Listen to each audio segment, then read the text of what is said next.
Welcome back to the Scholar Wealth Podcast. This week, we begin by discussing whether a Delaware Statutory Trust can be a practical way for real estate investors to step away from rental properties when deferring taxes through a 1031 exchange and the trade-offs that come with moving from direct ownership to passive structures.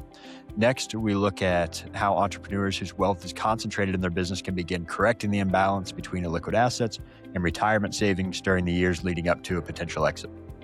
Finally, in our From the Field segment this week, we're joined by Blake Sutton, owner and president of Estes Interior Design, for a conversation about what distinguishes truly exceptional luxury residences, how families approach second and third homes differently, and where thoughtful design decisions have the greatest long-term impact.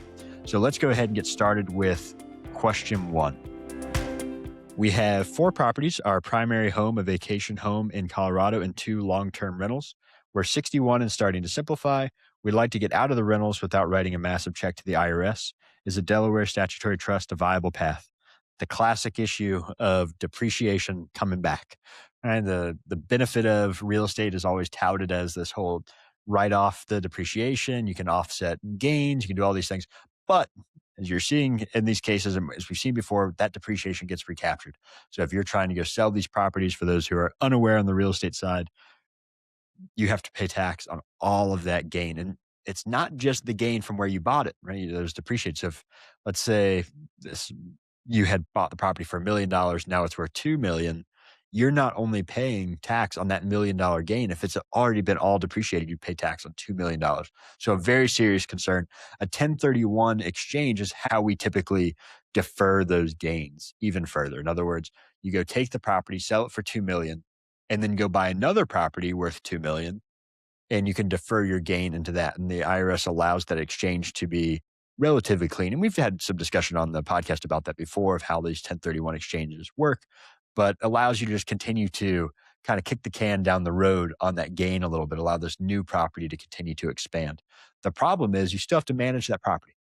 So in your case, when you're talking about doing this and getting out of these rental properties and trying to kind of maybe shift into retirement, sounds like, without having to worry about the headache of the rentals, a Delaware Statutory Trust could be useful there. And the reason for that is a Delaware Statutory Trust, it sounds fancy. It's really just a 1031 exchange, but into another type of vehicle. Think of it like a real estate fund that's a lot more passive.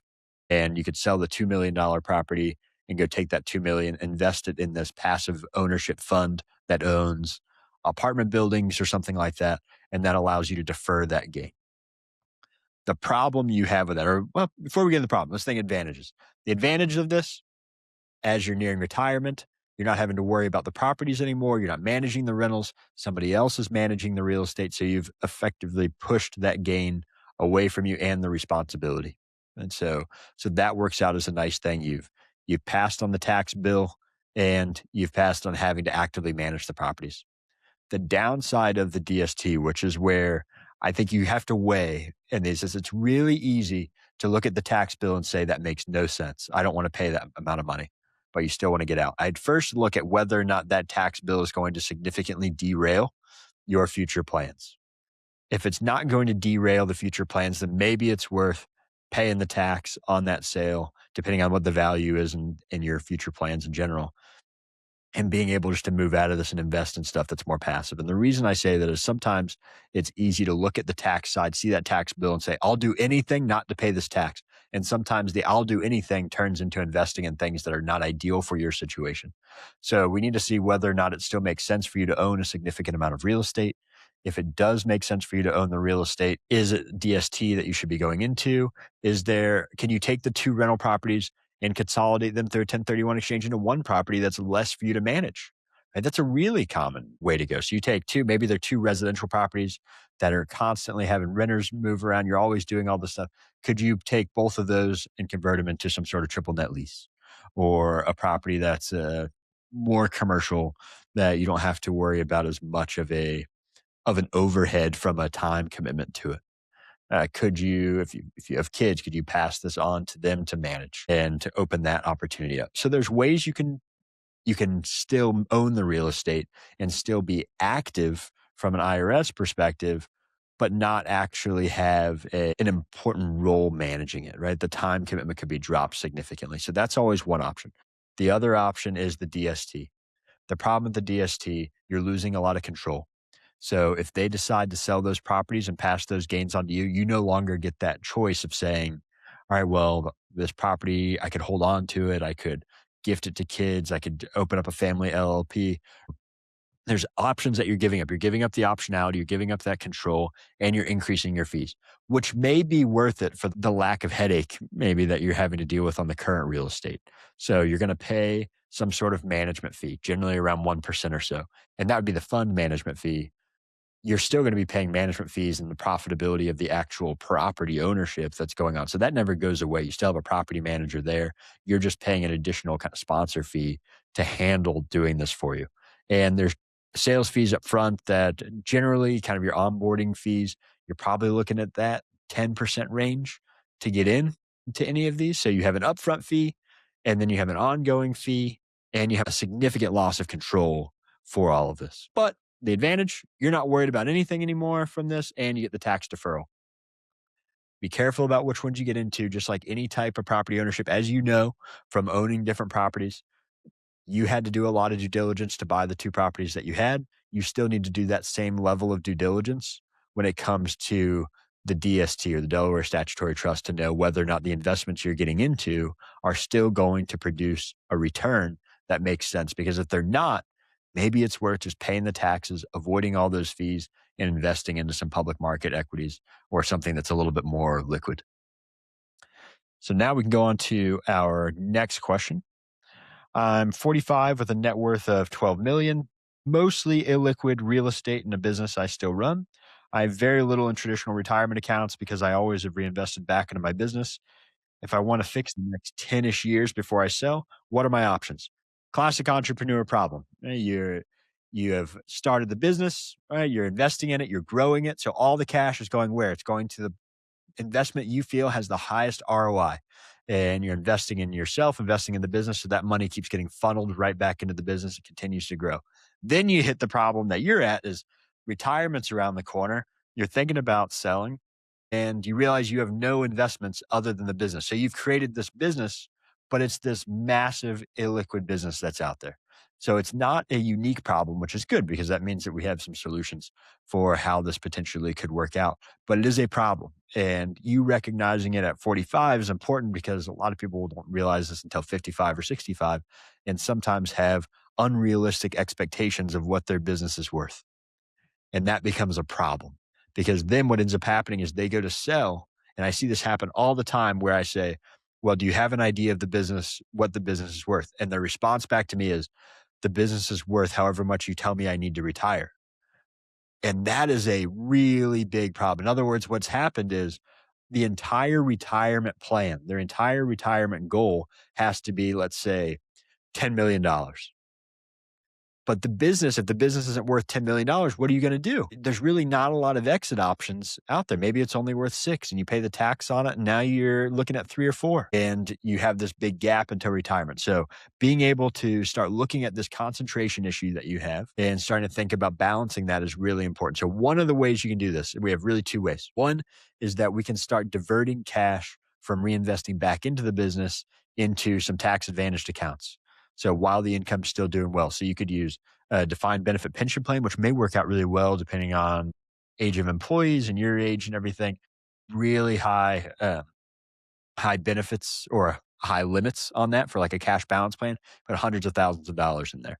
So those would be if you wanted larger pre-tax contributions. If income's really high, you're in a high bracket, and we're looking to funnel this out. But I'd say first step would be, depending on what you have that's not illiquid right now, is building up that taxable investment account. I know that's not the most ideal tax situation. The best tax situation is going to be some tax deferred account.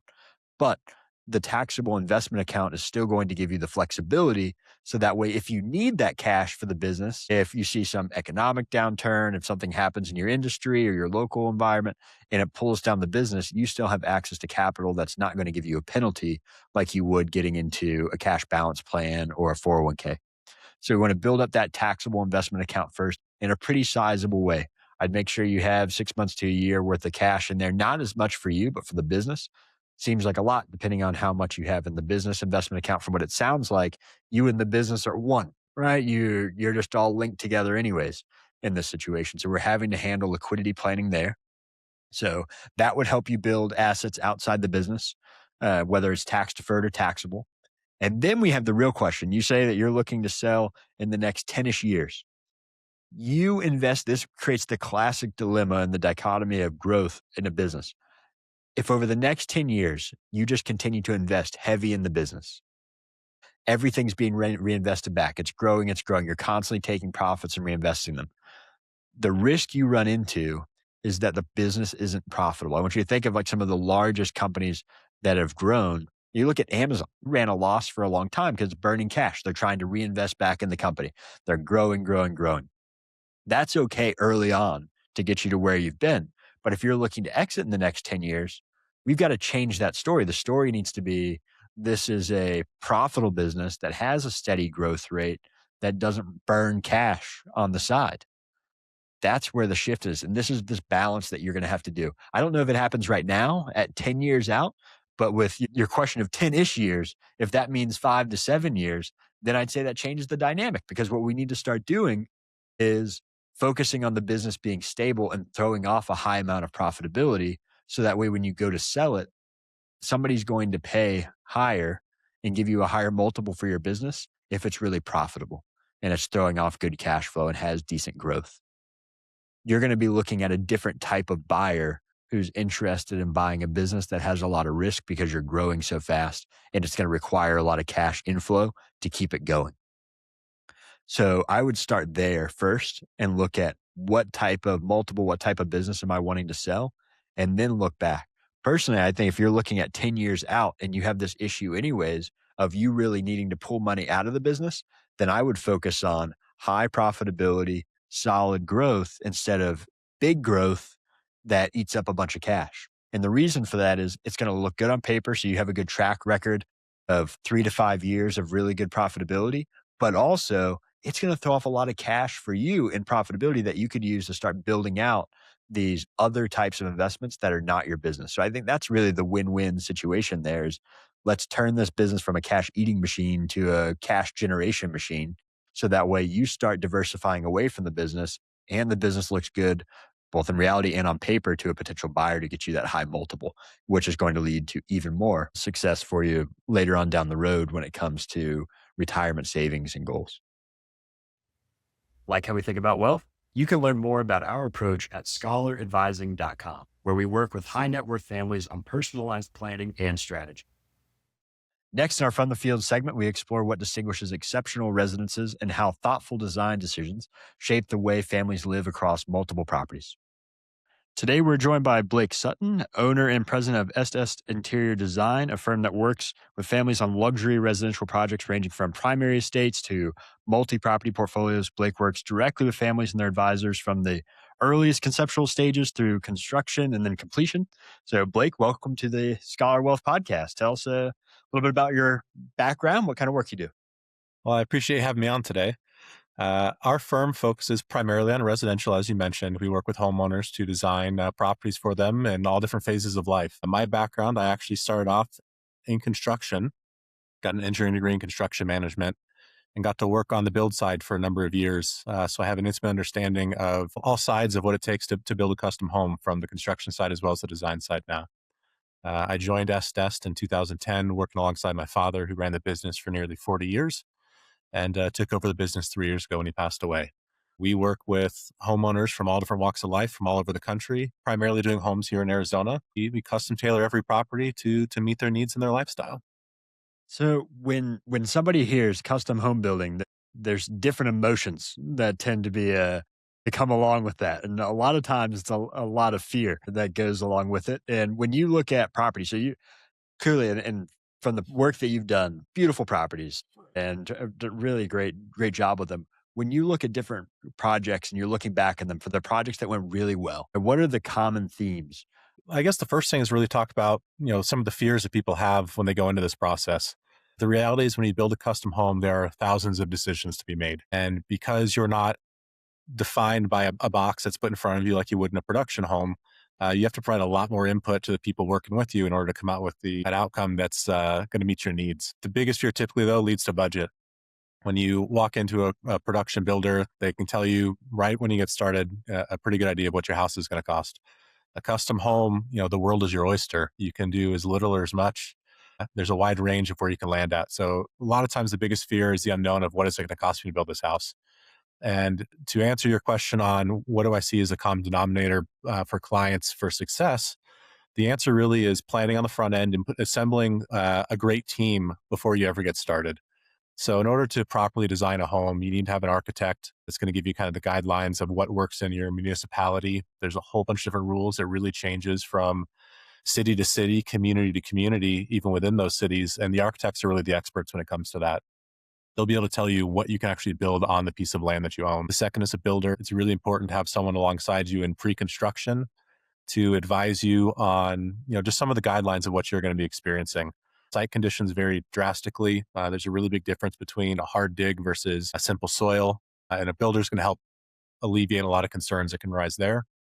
And then what we do is we focus on the interiors. So understanding how everything is going to come together is really going to bring the design and the budget into focus. So having the right team in place is going to alleviate a lot of those fears on the front end and is going to allow you to plan properly with all the disciplines that will be involved in the process to make sure that everybody's on the same page from start to finish. And it's really a cohesive experience for the client. When you see someone go through this process and they go through it the first time, I'm sure that there's a bit of overwhelm that goes through. What changes for the second and third custom home that's being built? Do you see certain design choices change, or is it just that the pressure's off a little bit because they understand what to expect? The first time through is definitely a learning experience. When you talk to a homeowner and they have to pick out things like grout colors and, what kind of edging they want on their walls when you turn corners, there's so many little decisions to be made that there can be paralysis through analysis. There's too many things for them to have to focus on at once, and it can be overwhelming. A good team is going to help guide them through that process, break it down into bite-sized chunks in a way that makes sense, so they can feel great. An experienced buyer who's been through this multiple times, who's assembled a great team, there's a lot more joy in the process, but they also have a better understanding of what's important to them. Every person that we work with, there's different things that they focus on. And it's funny because we never know what it's going to be when we meet a client for the first time. Some people are very tuned into technology. We work with audiophiles where sound is like the most important thing to them. Some people, there's certain rooms that are where they're going to spend the majority of the time. It could be an office, it could be a living space. Sometimes it's the bar setup. It really depends from client to client. And the ones that are experienced, they know what's really important to them, and they focus a lot on those spaces. And then they trust their team to help fill in the gaps. They don't stress out about the details. They provide a overarching design style that they're looking for, whether it's through inspiration photos or some sample projects. And then they trust their team to help put together a plan that's going to make sense for them. So I could see people coming in and having like certain aspects, like you're saying, if I want to make sure the kitchen's like this or the garage has to look this way. Are there certain areas that get overlooked though, that you look at and say it's never on anyone's list, but this is the area that you need to be focusing on? I mean, from a planning perspective, one of the things that's often overlooked is when it comes to technology is where you're actually going to house the equipment. So when we work with a homeowner on the front end and they want to have a home theater, an entertainment system, they're going to control lighting throughout the house, they're going to have security cameras, et cetera, et cetera. All of that stuff requires equipment that needs to be housed somewhere, and that equipment puts off a ton of heat. So when we're in early design phase, we want to make sure that we plan not just a closet that goes into, but something that's properly ventilated and is pumping cold air in there to keep everything running for years and years to come. We also try and future proof that so that as technology changes over time, they can adapt. Those kinds of things are huge. As far as individual rooms that are often overlooked, one of the spaces is the garage. So I laugh. A lot of times garages are treated like closets were 20 years ago. You've got fluorescent lights and melamine cabinets, and it's not an attractive space. Well, today we do closets that are, showpieces. There's projects in town right now where they're spending $1 million on a closet package. Garages are starting to become the same way. So garages are showpieces, especially for car collectors. The ability to house your cars is one thing, but to make it an entertainment space where you can have friends over and really enjoy a conditioned space is becoming more and more common. So that's something that's also frequently overlooked.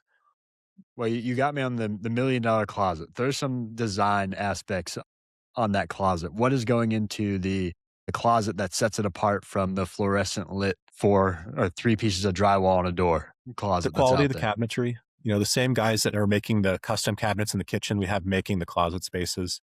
So you have a much better level of finishes. A lot of times in closets like that, you've got islands, you've got display storage with backlit glass cabinets.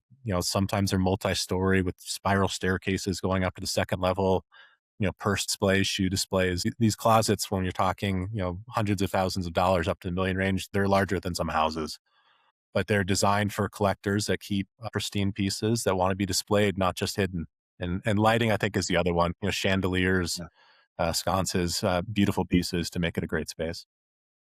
So when you start to put in that much custom work, obviously, and with the work that you do, you're working with the client and trying to figure out what exactly fits with them and also trying to future proof all this.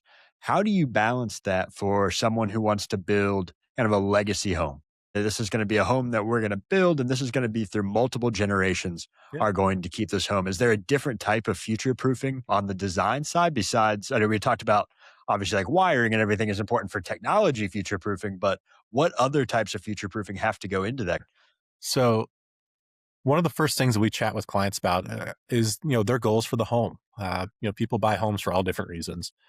We make very different decisions for a client who's building an investment property or a vacation home versus someone who's doing a legacy property that they're going to hold in their family for generations. So that's a very important question to ask before you ever get started. As far as how do we future proof a home, one of the first questions I typically get asked by people are what are current design trends? And when we're future proofing a home, we take those design trends and we throw them out the window. They don't matter at all. What we try and do on all of our projects, but especially ones that are going to be held for a long period of time, is put together a timeless design. So we try and recognize the architecture and pick timeless materials that are going to further that vision. And it sounds challenging, but the reality is when we use natural materials and we use historical reference points, it's really easy to see what things last versus things that don't. I had the pleasure of going to Europe a year or two ago, traveling through Rome, and you see a casual display of natural materials, marbles and stones. And these are buildings that were built thousands of years ago, and they still look incredible today. The reality is when we use natural materials in an authentic way and use them properly, they're going to stand the test of time. Our company has been around for almost 70 years now, and I've had the pleasure of walking properties that we designed decades ago. And when they're designed properly, you walk them today and they still look fantastic. Now, there's things that wear over time. Fabrics are going to wear, carpets are going to wear, and those are things that we reupholster and replace over time. But the natural materials, they are timeless. They last for generations. If you have any on the top of mind, what are some examples of that that you've seen when you go back to homes that were designed decades ago and they still look just as good and you would still keep those design trends today for the next 50 years? The easiest material that comes to mind is limestone. Limestone is timeless. It works in all different design styles. It's a neutral material. So even as color palettes and styles change, it's a timeless backdrop that works with literally just about anything. And it can be used inside and outside. The other thing I would say is just quality craftsmanship. So when we get into cabinetry, when we're using custom cabinet doors that are hand carved with intricate details, those are things that show care and thought, and they last. Right now trending, you see slab panel doors on cabinetry. It's something it's trendy right now, but 20 years from now, 30 years from now, it may not stand the test of time. Where custom carved doors that show character, they're going to last forever. So where would you recommend someone starts to kind of explore those types of ideas, right? Is it a trip to Rome? Is it going to some of these kind of architecturally important cities and getting ideas there? How do you go through that process? It's a combination of those things. I've had some clients who come to me and they say, "Hey, I love this drawer liner. It makes my life way easier. Design everything else. I trust you." We have others who are very, very meticulous and they're well traveled and they love European cabinetry and specific types of light fixtures that you see in Europe that you don't see in the United States. And they want to integrate the things that they've seen in their travels. The answer is not one size fits all, but the reality is if you have a great architect that you work with and a great interiors team, and you have just a general idea of the design direction that you want to go, it could be something as simple as, I love the idea of a Spanish mission style home. And then you let the experts guide you through that process. Sometimes it's touring other properties. Sometimes it's traveling to other countries to see the authentic stuff so we can pull, specific inspiration points in. It really just depends on the style of the home, but there's nothing better than people being able to experience those spaces. A lot of what we try and create are experiences for our clients. And so the atmosphere that they feel in certain spaces as they travel, we try and recreate for them. And that's a big part of what we do. So when you're looking for different types of materials and pieces, are you able to source most of that in the United States, or are you having to do a lot of global shopping to match the We work same with look or vendors feel of? from all over the world. So I'll give you an example. We had a client this last year who had a specific slab that they fell in love with, but they needed like 24 slabs of that material, and it just was not available domestically. And so we connected them with a quarry in Brazil where it came from, so they could actually fly down there and see the stone as it was coming out to pick the slabs for their home. Different materials come from different regions of the world. Sometimes we have to travel to see things. A lot of times we can work with our vendors to bring stuff in. The benefits of working with a professional design firm like us, we have this vast depth of knowledge on what resources are available, and we can connect you with the right resources, based on design style to fit not just aesthetics, but budget as well. What do you find is the hardest thing to source? Oh man, that's a great question. It probably depends on design style. We're blessed. Our vendors are unbelievable. Natural stone changes a lot. I think that might be the hardest one only because it's not a man-made product. So from the same quarry, the same type of stone can differ from month to month and year to year on what that looks like. So when a client falls in love with a picture they saw of a certain kind of marble, that simply might not exist anymore. So as we deal with things like that, where they've seen something in person that they want to replicate and it's a natural material, that can be tough. A lot of times you have to hand cull through product to find the right, blend to make it work for the client. And as we start kind of wrapping up a lot of these topics, I keep going back to this idea of where we started when you have this kind of concept that it's this blend of excitement of building something custom and truly having all of those touch points, but then the nervousness of getting into all of that decision, the paralysis by analysis type of scenario. What advice would you give them as they're going through this? Well, there's a couple of things. First and foremost is don't be afraid to talk budget. You should do it early and often to make sure that people that you're working with have a clear understanding of those expectations. That's one of the things that people doing it for the first time tend to be shy of. They're really not sure what they're comfortable spending. Having those conversations with the experts is going to make your life a lot easier. It doesn't make a difference to me whether you're spending $1 million or $10 million. I want to help you to achieve your goals. And if I know what those parameters are, it's going to make it a lot easier for me to give you the best experience possible. The second is don't be afraid to ask questions. You're surrounding yourself with experts. We've been there and done that. If you're not sure about something, don't hesitate to just have a sidebar conversation and say, hey, can you explain this to me a little bit in more detail? And it can be simple things like, how does a demolition process work if we're tearing a home down to build a new one? And what are my options to, what options do I have to open up views in this area? Can we get rid of some of these columns or adjust ceiling heights? Or sometimes it's little things like, hey, listen, I don't like to have technology in my bedroom, but I need to make sure that I have a good charging station that's nearby. Where can we incorporate something like that into my life? It doesn't have to be big things. It can be the small things that make your life a lot easier. For me personally, with my kids, I want to have a place where they can drop off their backpacks when they walk in the door, but I don't want to have to see it.